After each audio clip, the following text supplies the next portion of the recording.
अब हम लोग शुरू कर रहे हैं माइक्रोस्पोरेंसिस, जो इसका अर्थ होता है microspore formation.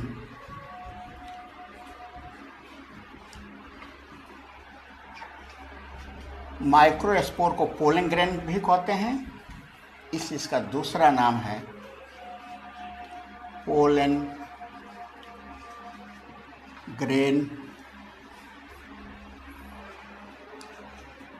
Grain formation.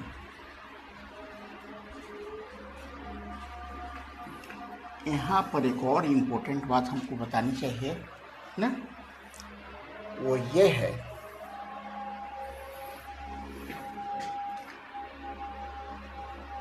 Pollen grain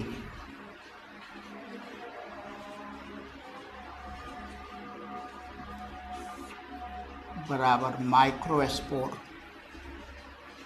pollen grain को हम लोग माइक्रोस्पोर भी कहते हैं। पोलन चैम्बर, जहाँ पोलन ग्रेन रहेगा,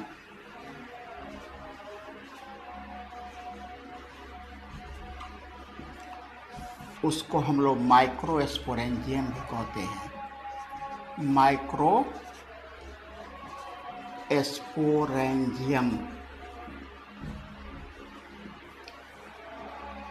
और स्टेमेन को हम लोग माइक्रोस्पोरोफिल भी कहते हैं। फिल मतलब लीफ होता है, माइक्रोस्पोर प्रोड्यूस करने वाला लीफ। ये दिमाग में रहनी चाहिए। अब हम लोग देखते हैं पोलन ग्रेन किस तरह बनता है। यहाँ पर हम लोग कुछ देखें, हम लोग है ना, डेवलपमेंट ऑफ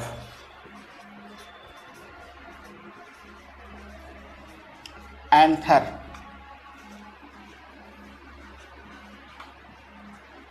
एंथर किस तरह डेवलप करता है। एंथर जो है ना, पहले सिर्फ पैरेंकाइमेटस टिश्यू का मास है, वो मास ऑफ टिश्यू। ये हो गया डेवलपिंग एंथर।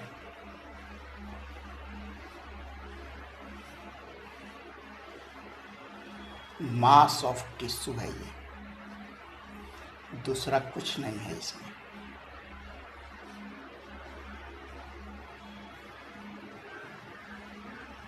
ये हो गया है? फिर ये सिर्फ पैरेंकाइमेटस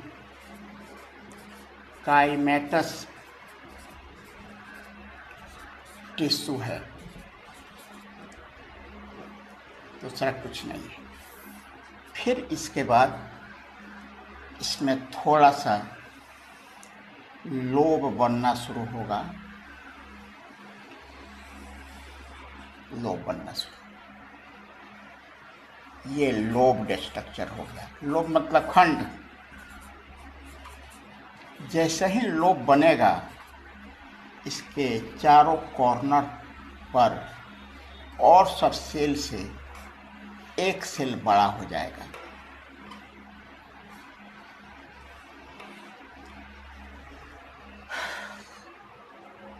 मास ऑफ टिश्यू, सबसे पहले एंथर मास ऑफ टिश्यू रहेगा, है ना, पैरेंकाइमेटस टिश्यू है वो। अब यहाँ हम टिश्यू नहीं बनाएंगे, प्रत्येक कॉर्नर थोड़ा सा लोब्ड स्ट्रक्चर, खंड बनना शुरू हो गया।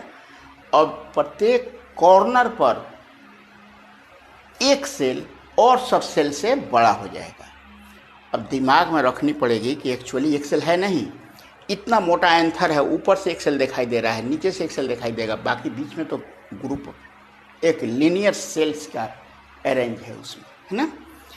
एक सेल बड़ा हो जाएगा जिसका नाम हो जाएगा आर्कीस्पोरियम। आर्कीस्पोरियम। अब ये आर्कीस्पोरियम और थोड़ा सा लोब्ड हो गया स्ट्रक्चर। अब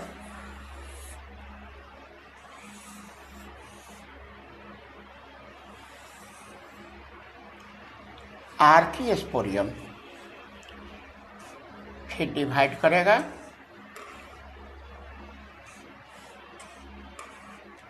जो भी देखिए हम जब तक कहते रहेंगे डिवाइड करेगा, समझ लीजिए माइटोसिस, मियोसिस जब होगी तो कह देंगे मियोसिस, क्योंकि मियोसिस बार बार होती नहीं है।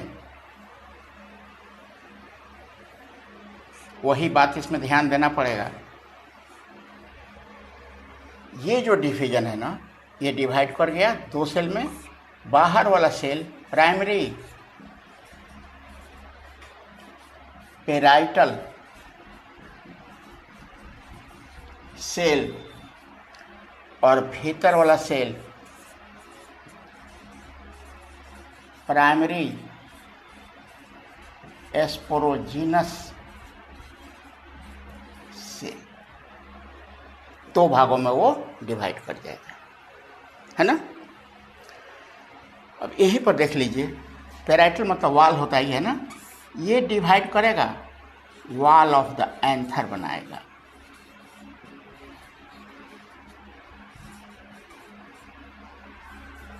वॉल ऑफ द एंथर जो हम लोग पढ़े हैं उधर, ये डिवाइड करेगा, पोलन ग्रेन बनाएगा, माइक्रोस्पोर्स बनाएगा। यहाँ पर एक और इम्पोर्टेंट बात हमको लिखना है ना, डिवीजन।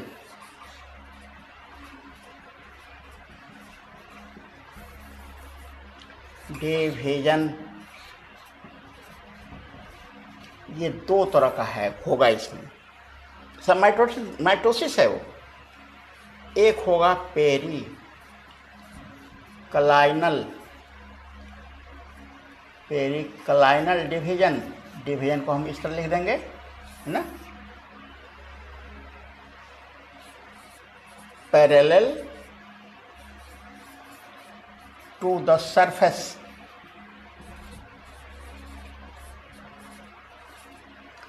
दूसरा होगा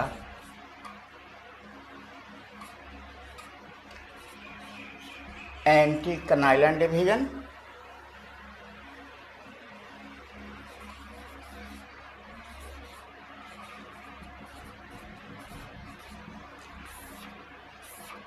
इसका होता है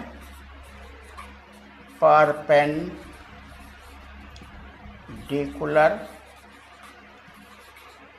ऑन द सरफेस।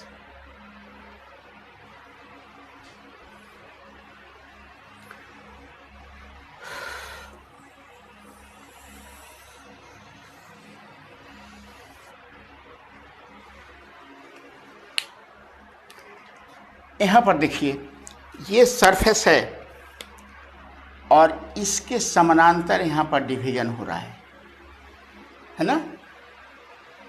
तो ये डिवीजन पेरिक्लाइनल डिवीजन, जिससे 2 भागों में सेल बट गया।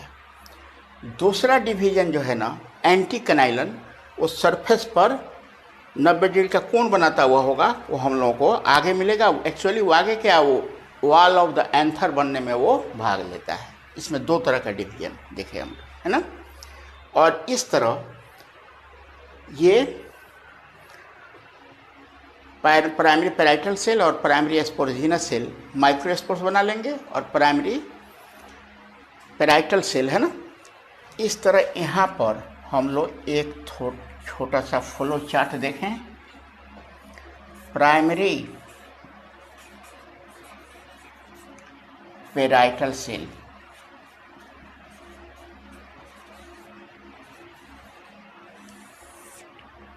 wall of the anther,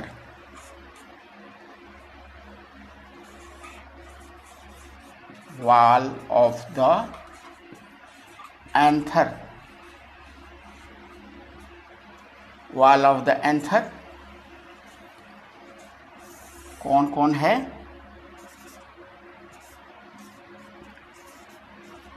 epidermis,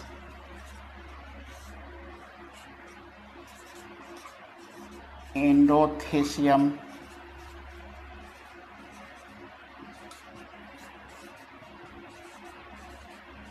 middle layers और टैपिटम।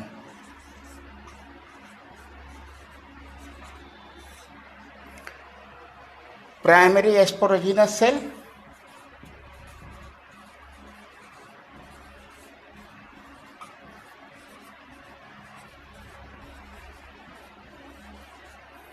ये डिवाइड करेगा pollen mother cell,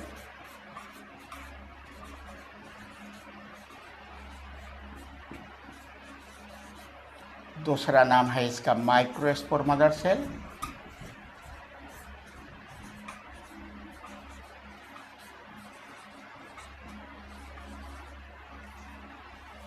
mother cell का निर्माण करेगा और माइक्रोस्पोर मदर सेल में मियोसिस होगी और माइक्रोस्पोर या पोलन ग्रेन बन जाएगा।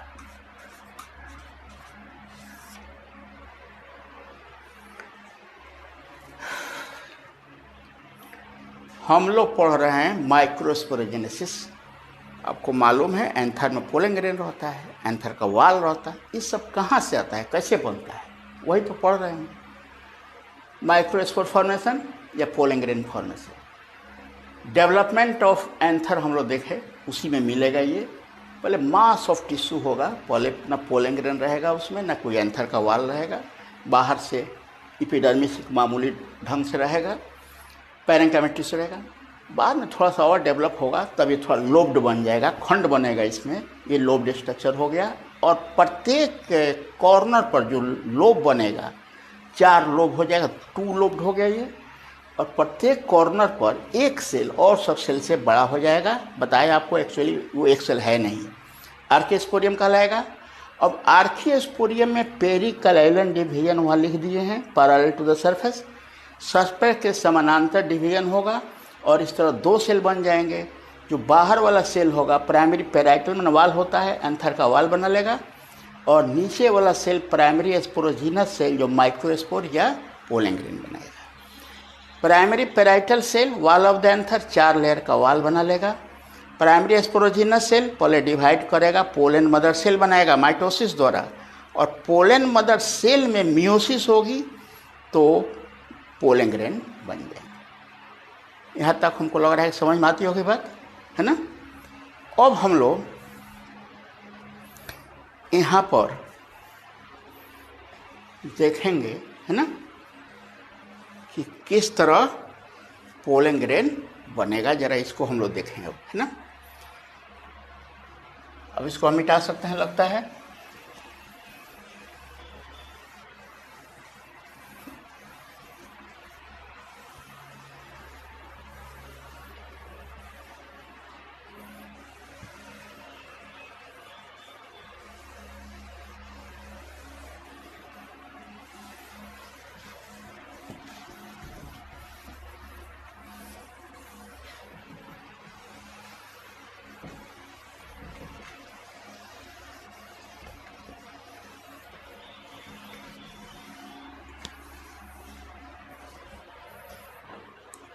अब हम लोग देखें, ये है एक प्राइमरी एस्पोरोजिनस सेल।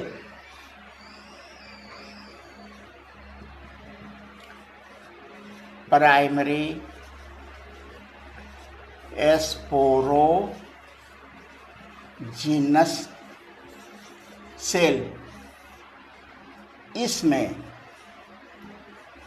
माइटोसिस होगी, 2 सेल बन जाएगा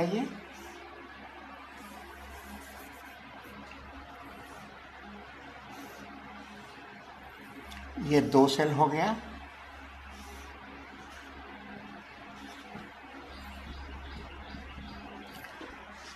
और भी माइटोसिस होगी, है ना। और इस तरह बहुत सारे सेल्स बन जाएंगे। एक बार में 2 सेल, दूसरे बार में 4 cell, 8 cell, 16 cell, 32 cell, 64 cell,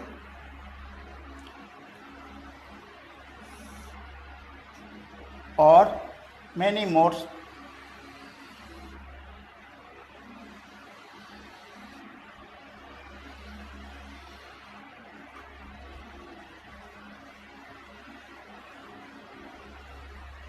ये रहा, सपोज कीजिए 64 सेल है, 64 सेल नहीं, ये अभी तो कम होगा है ना, 16 सेल, ठीक है। अब यहाँ पर इसका नाम हो जाएगा पोलन मदर। अब इसमें मियोसिस होने वाली है, पोलन मदर सेल। जब तक मियोसिस नहीं होगी, डिवाइड करता जाएगा माइटोसिस द्वारा, तब तक इसको हम लोग पोलन मदर सेल नहीं कहेंगे। इसमें हम मियोसिस अब दिखाएंगे, इसलिए पोलन मदर सेल PMC, और इसका दूसरा नाम माइक्रोस्पोर मदर सेल,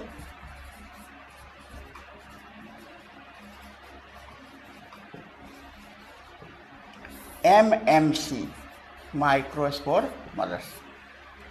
अब इसमें हमको मियोसिस दिखाना है ना, इसमें मियोसिस की क्रिया होगी। और अब ये 16 सेल, चूँकि आपको मालूम है कि मियोसिस जो होती है ना, एक सेल को 4 सेल बना देता है, इसलिए अब प्रत्येक 16 सेल, प्रत्येक सेल इसमें 4 सेल में बट जाएगा, और इस तरह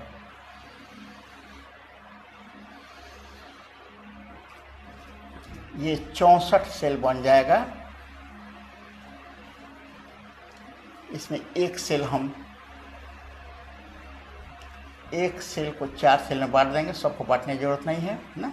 सपोज करो ये सेल, सब सेल बट जाएगा 4 सेल में, और इस तरह ये 16 सेल्ड है, तो मियोसिस में ये 64 सेल्ड स्ट्रक्चर हो जाएगा, है ना। अब ये जो 4 सेल है ना, इसको हम लोग टेट्राड कहेंगे। मियोसिस द्वारा जो 4 सेल बनता है, एक ही साथ जुड़ा रहता है, उसको हम लोग टेट्राड कहते हैं। ये 4 सेल हो गया, एक सेल उधर से है, इसलिए कन्फ्यूजन नहीं होनी चाहिए। इसका अरेंजमेंट इस तरह भी हो सकता है,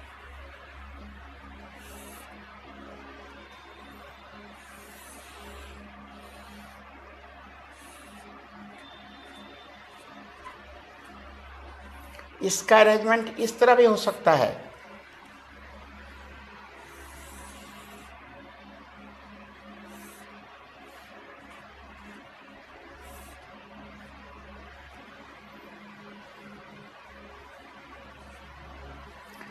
इसका अरेंजमेंट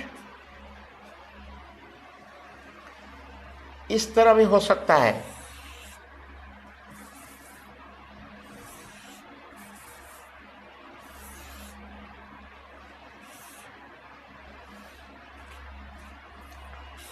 इसका अरेंजमेंट इस तरह भी हो सकता है। चारों सेल इस तरह भी दिखाई दे सकते हैं।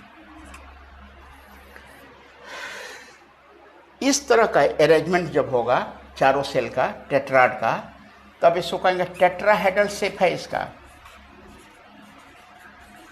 टेट्राहेड्रल शेप में है ये। इसके दोनों और दो हैं।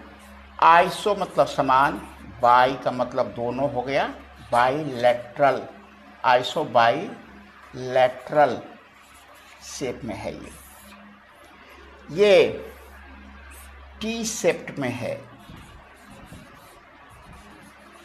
इसमें 4 तो दिखाई दे रहा है, इसमें 2 ही दिखाई, 3 ही दिखाई दे रहा है, एक भीतर से है ना। इसको डीकू सेट अरेंजमेंट कहते हैं,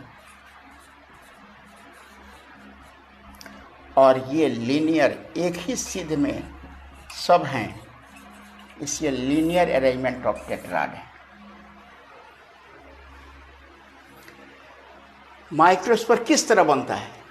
एक सेल जो बड़ा है, प्राइमरी पेराइटल सेल ठीक है, डिवाइड करेगा, वाल बना लेगा। प्राइमरी स्पोरोजिनस सेल एक सेल है, उसको हम लेकर चल रहे हैं, या डिवाइड कर 2 सेल बनाया, हम कह रहे हैं अब लगातार डिवाइड करेगा, जितना मन करेगा। एक पोलन ग्रेन का एक चैम्बर में अगर 1000 पोलन ग्रेन है तो इसकी संख्या मदर सेल कितना संख्या हो जाएगी? 250। तो 250 ऐसा होगा। तो यहाँ पर हम लोगों को 2 सेल हो गया, डिवाइड करेगा, ठीक है, 16 सेल बना लिया। तो 16 सेल में अब मियोसिस जब होगी, मियोसिस के पहले तक कोई भी स्टेज होगा उसको हम लोग, वो लगातार माइटोसिस वाला होगा। जिस सेल में मियोसिस होना शुरू हो जाएगा उसको हम लोग कहेंगे पोलन मदर सेल, एमएमसी या पीएमसी। अब वहाँ सेल डिवाइड कर गया, अब वो 16 सेल था तो 64 सेल हो गया। अब वो जो सेल मियोसिस द्वारा 4 सेल बनते हैं, चारों सेल एक ही साथ रहेंगे, इस तरह टेट्राहाइड्रल शेप में रहें, आइसोबायलैटरल शेप में रहें, टी शेप में रहें, डिकू शेप में रहें या लीनियर रहें, है ना।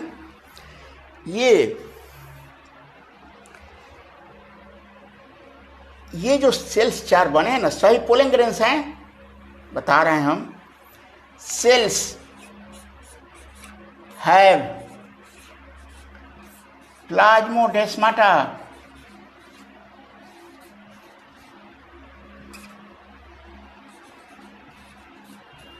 ये सभी सेल एक दूसरे से प्रोटोप्लाज्म द्वारा जुड़े हुए हैं, है ना।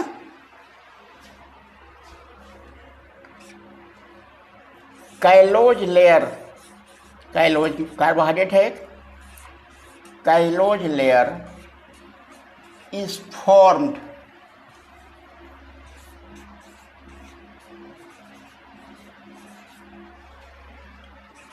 inside the wall of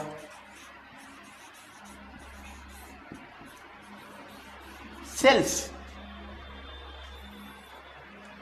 cell के वाल के भीतर से काइलोज लेयर बनेगा, which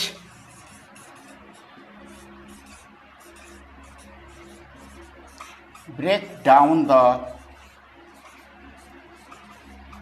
प्लाज्मोडेस्माटा।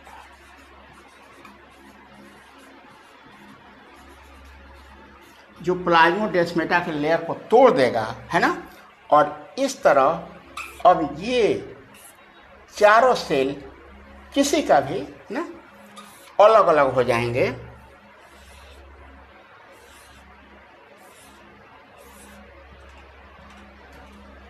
और इसी का नाम है माइक्रोस्पोर या पोलन ग्रेन्स। समझ में आया होगा मुझे उम्मीद है। सबसे पहले बताए थे आर्किस्पोरियम डेवलप करेगा, 2 भाग में डिवाइड कर जाएगा। एक ऊपर वाला बाहर वाला सेल, आउटर सेल, वो प्राइमरी पेराइटल सेल, भीतर वाला cell primary sporogenous cell. Primary parietal cell wall बना लेगा, प्राइमरी स्पोरोजिनस सेल वही माइक्रोस्पोर बना रहा है। प्राइमरी स्पोरोजिनस सेल पर ध्यान देना है, ये प्राइमरी स्पोरोजिनस सेल माइटोसिस द्वारा डिवाइड करेगा। जब तक मियोसिस नहीं होगी तब तक वो लगातार डिवाइड करेगा। जिस सेल में मियोसिस होना यहाँ पर शुरू हुआ है तो इसको पोलन मदर सेल, पीएमसी या एमएमसी माइक्रोस्पोर मदर सेल कहेंगे। मियोसिस हो जाएगी, प्रत्येक सेल 4 भाग में बढ़ जाएगा। ये चारों सेल इस अरेंजमेंट में रहेंगे, और चूँकि चारों सेल एक दूसरे से जुड़ा हुआ है साइटोप्लाज्मिक कनेक्शन द्वारा, जिसका नाम प्लाज्मोडेस्माटा है, भीतर से वाल के भीतर, वाल आ रहा है, अभी देखेंगे हम लोग पोलन ग्रेन का structure.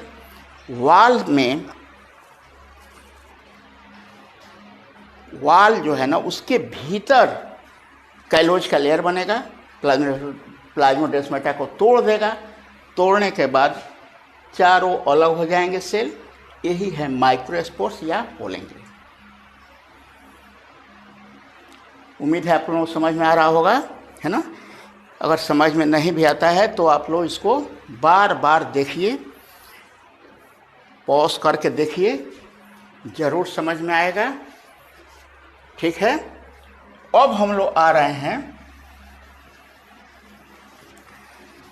Structure of pollen grains.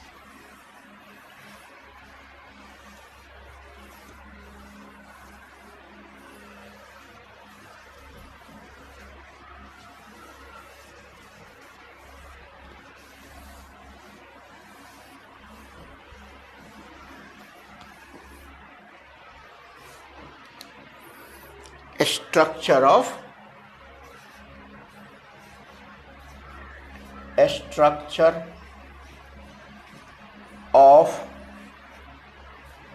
Pollen भी कह दिया जाता है, लंबा नाम है इससे इसको शॉर्ट में पोलन ही कहा जाता है। पोलन ग्रेन, इसका स्ट्रक्चर क्या होता है पहले फ्लो चार्ट से समझा देते हैं। ये वाल पाया जाता है उसमें, और फिर प्रोटोप्लाज्म पाया जाता है। इसमें वाल रहेगा और प्रोटोप्लाज्म। ये वाल जो है ना वो भी दो भागों में बटा रहेगा,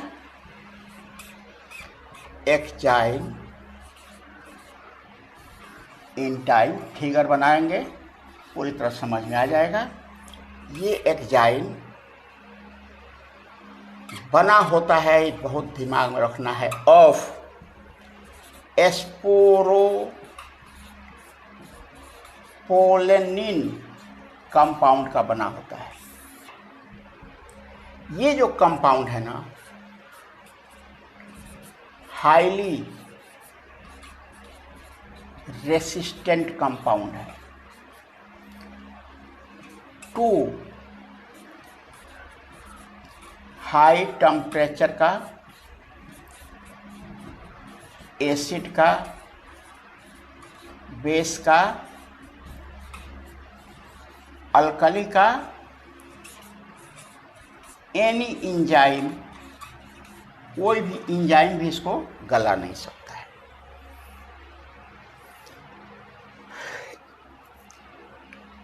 ये जो पोलन ग्रेन का वाल है ना वो दो भागों में बटा हुआ है, एक्जाइम तथा इंटाइम। स्ट्रक्चर हम लोग बना रहे हैं थोड़ी देर में, है ना। ये हाईली रेसिस्टेंट है ना, टेम्परेचर का भी, एसिड, बेस, अल्कली, कोई इंजाइम इसको गला नहीं सकता है ना। दूसरी बात है ये स्कल्पचर्ड रहता है, ऊपर नक्काशी किया रहता है, स्ट्रक्चर है ये, है ना। इंटाइन, और ये थिक लेयर है, मोटा लेयर है, थिक लेयर है ना। और have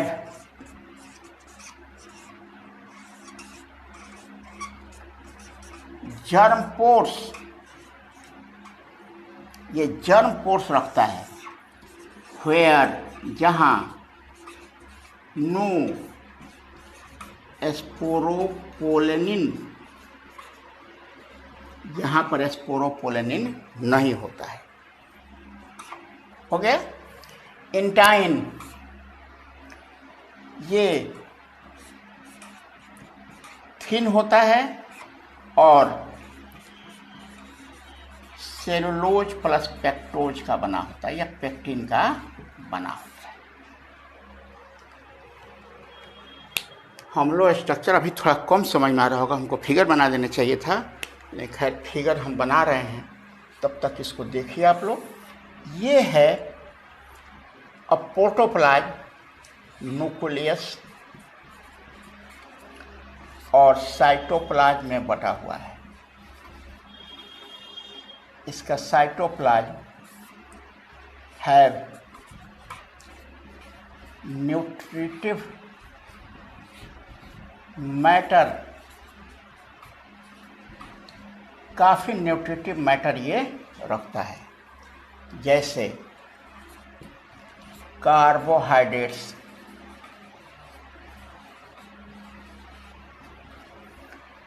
saturated, unsaturated fat,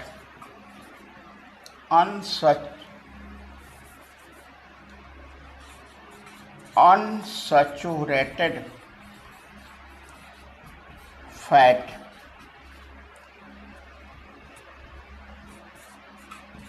protein,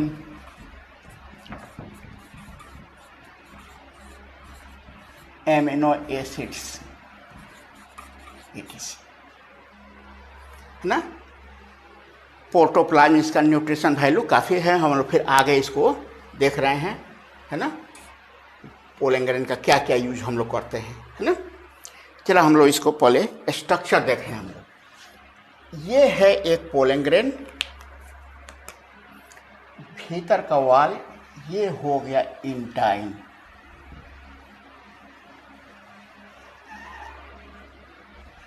nucleus है, साइटोप्लाज्म हो गया, बाहर का लेयर एक्जाइम।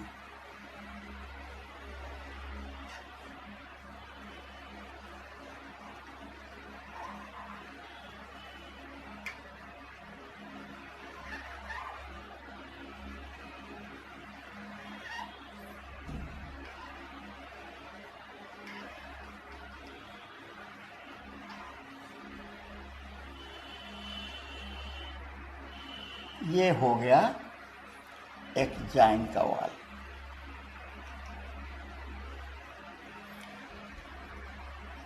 ये हो जाएगा एक्जाइन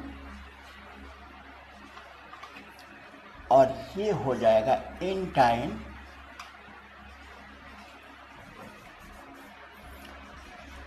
इंटाइन बाहर का वाल जो है ना वो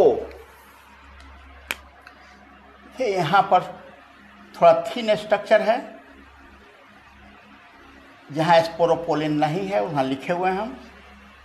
इसी का नाम है जर्मपोर। क्या करता है आगे हम लोग देखेंगे इसको, है ना।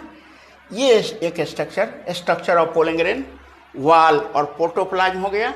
वाल एक्जाइन और इंटाइन का बना हुआ है, एक्जाइन स्पोरोपोलिन का बना हुआ है, जो काफ़ी रेसिस्टेंट कंपाउंड है, हाई टेम्परेचर से भी नहीं टूटता है। Acid base alkali any enzyme कोई उसको तोड़ नहीं सकता है, और स्कल्पचर्ड रहता है, मतलब उस पर पूरा नक्काशी किया हुआ रहता है, और थिक होता है, जर्म पोर रखता है। ये जर्म पोर जहाँ होगा वहाँ स्पोरोपोलिन नहीं होगा, उसकी आवश्यकता है ना। और ये हो गया प्रोटोप्लाज्म, जो न्यूक्लियस और साइटोप्लाज्म में बटा हुआ है ना। न्यूक्लियस तो काम क्या करेगा देखेंगे हम लोग। साइटोप्लाज्म में काफ़ी न्यूट्रिशन वैल्यू है इसका, हम लोग आगे पढ़ रहे हैं इसके बारे में। Carbohydrate, unsaturated fat, protein, amino acids, ये सब उसमें भरा रहता है। हो गई बात, समझ में आ गई। इस तरह हम लोग माइक्रोस्पोरोजेनेसिस ख़त्म कर लिए, पोलन ग्रेन का स्ट्रक्चर भी हम लोग देख लिए, है ना। और फिर हम लोग आगे अब देख रहे हैं पोलन ग्रेन का फंक्शन और इसकी वायबिलिटी, है ना। तो हम लोग इसको अब मिटा सकते हैं।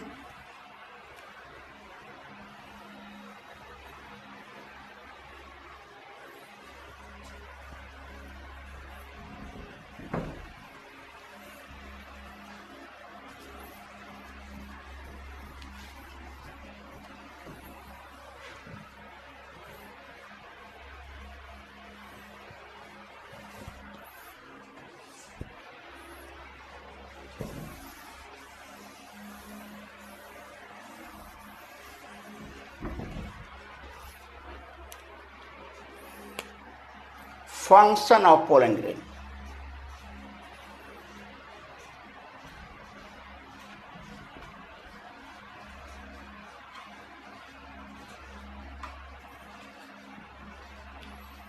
पोलन ग्रेन क्या क्या करता है, पहला तो हम लोग देखेंगे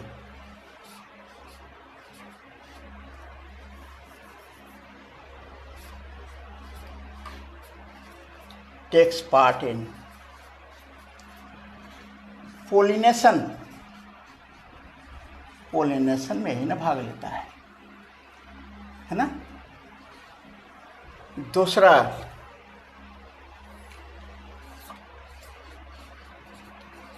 कॉज एलर्जी। एलर्जी कॉज करता है, एलर्जी है फीवर, हल्का फीवर, सीजनल फीवर है ये। अस्थमा, दम्मा जिसको कहते हैं ना, ये एलर्जी भी कॉज करता है ना। कौन सा इसके स्पेसीज हैं कुछ जो काफ़ी हानिकारक होते हैं। पार्थेनियम पार्थेनियम स्पेसीज, प्लांट का नाम है ये। चिनोपोडियम, इसका पोलन ग्रेन हानिकारक होता है। एमेरेंथस, इसका पोलन ग्रेन हानिकारक होता है ना। अच्छा, सोरगम etc। तीसरी बात हम लोग देखेंगे कि nutrition value.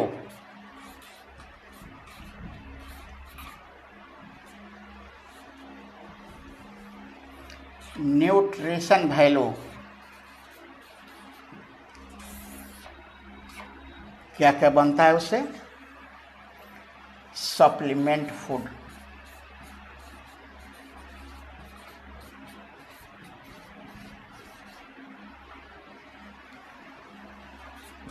as in the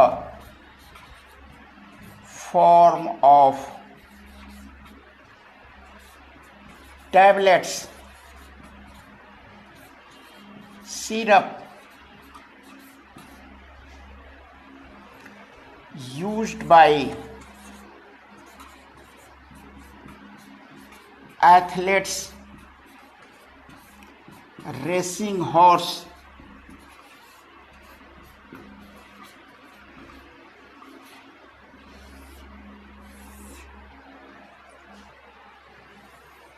ठीक है। आगे देखिए,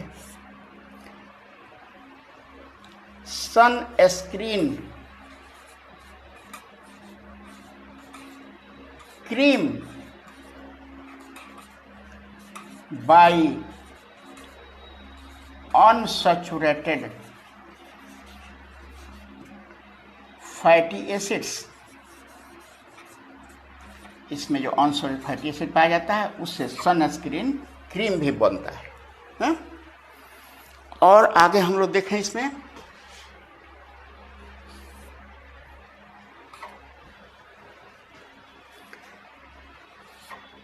can be preserved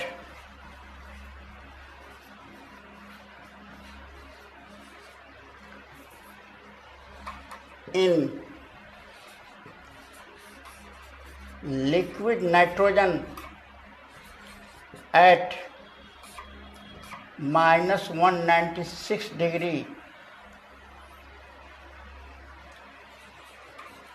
used as pollen bank, used by plant breeders।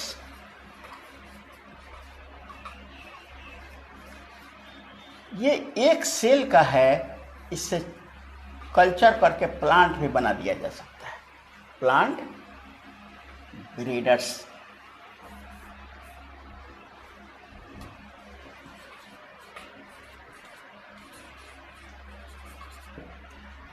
एक और चीज, found as fossil,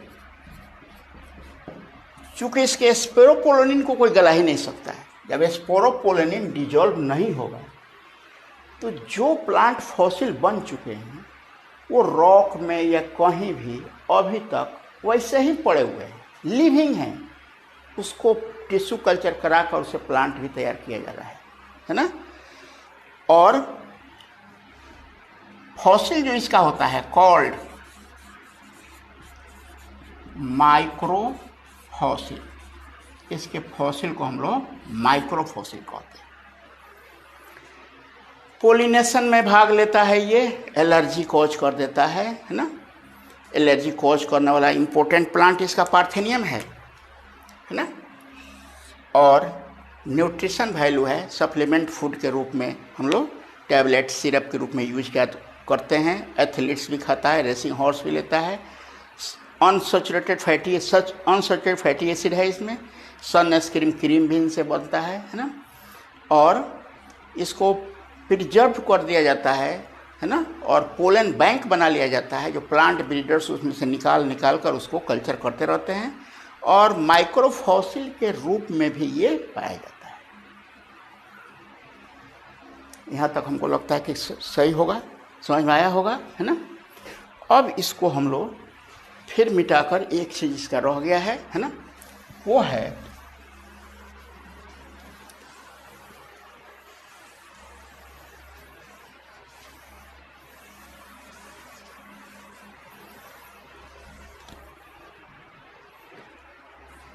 viability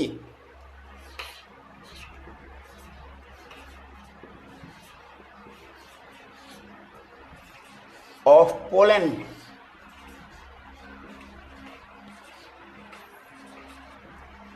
grains कितने समय तक वायबल रहता है, जिंदा रहता है, डिपेंड्स अपॉन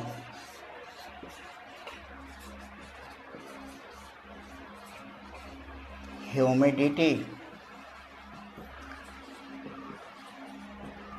एंड टेम्परेचर।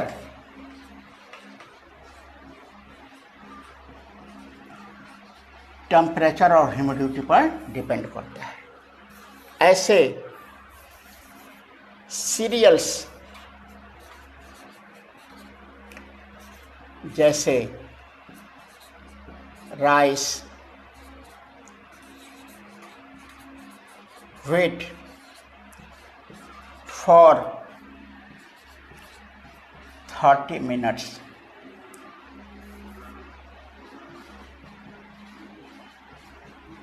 तीस मिनट तक पोलन ग्रेन से रिलीज होगा और 30 मिनट तक हार्डली वो सरवाइव करेगा। ठीक है। Plants of Rosaceae, rose family का, सोलेनेसी,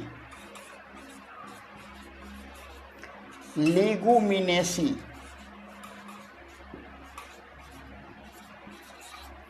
ये सब फैमिली का जो